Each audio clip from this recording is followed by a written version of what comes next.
Welcome, Bear fans, to This Week in Mercer Athletics, your inside look at all of your favorite Mercer programs. This week, we'll get you caught up on all the recent results and preview the teams in action later this week.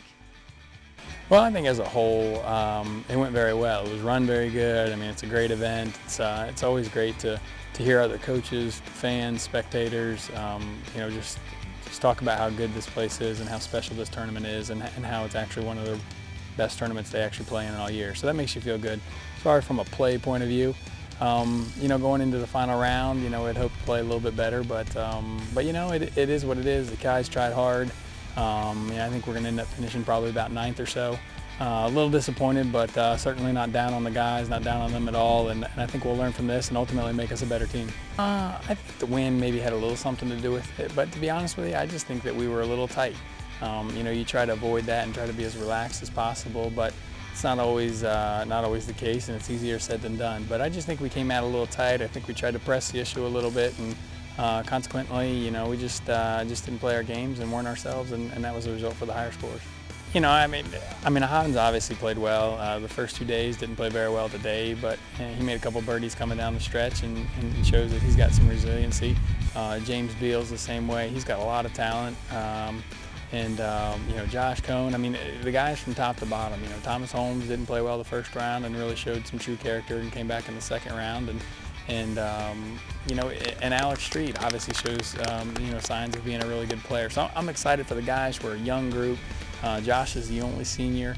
And as I told him at the beginning of the year, this is going to be a marathon, not a sprint. And as long as we continue to get better and focus on the right things, that we're going to be okay. And I think I saw some signs of us going in the right direction this weekend, and that gives me a lot of confidence in what this year has to come. Yeah, I kind of got around and was able to make a bunch of putts, especially the first couple days. And then every now and then I had a few errant shots, especially today, and it kind of turned out for a bad day. But overall, I did pretty good. Yeah, the wind was definitely a challenge. I felt like the greens maybe got a little bit quicker this afternoon, and kind of was tough to control my speed on my putts, but it was definitely, the wind was a big challenge. It's fun. We get to go out and show that we can compete with these guys and that we belong playing with these guys. It was fun to see that we can beat them when we play well, and we just need to keep doing what we're doing and try to get better. It's great. We know that we can get, if we have a good year, we can get to regionals and hopefully even farther than that. And I think it all gave us some confidence that we can play with these guys, and it should be good. It should be a good year.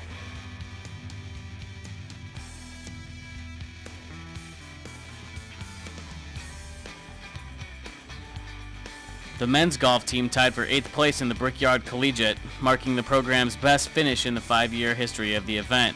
Sophomore Hans Reimers used a 3 under 69 on Saturday to notch his second straight team best finish. At the Brickyard, Reimers used 219 strokes to finish in a tie for 20th place overall.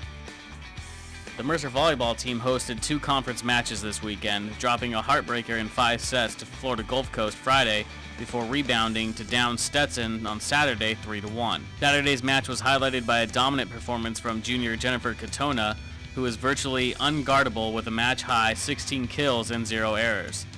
This week, the Bears hit the road for a pair of non-conference games in the midweek. On Wednesday, the Bears are in Tallahassee to take on Florida A&M at 6 p.m. On Thursday, Mercer stops in Savannah to meet Savannah State at 6 p.m. The Mercer men's soccer team dropped its 2 contests last week, both in hard-fought overtime matches. The Bears had the early 1-0 lead on number 25 Florida Gulf Coast on Friday night, but couldn't hold on as the Eagles scored 2 late goals, including the game winner in overtime. On Sunday, Stetson used a goal in the 96th minute of overtime to down the Bears by a 1-0 score. This week, Mercer returns home for a non-conference game against Central Arkansas. Game time is set for noon on Saturday. The Mercer women's soccer team lost and tied in its 2 matches this past week, first dropping a 1-0 decision to Florida Gulf Coast on Friday night, and then settling for a 2-2 tie against Stetson on Sunday. The Bears are currently on the outside looking in at the Making the ASUN tournament with just 3 matches to play. The Bears will need some clutch late-season heroics to secure their 5th straight trip to the ASUN tourney. This Friday, the Bears host in-state rival Kennesaw State on Friday night at 7 p.m.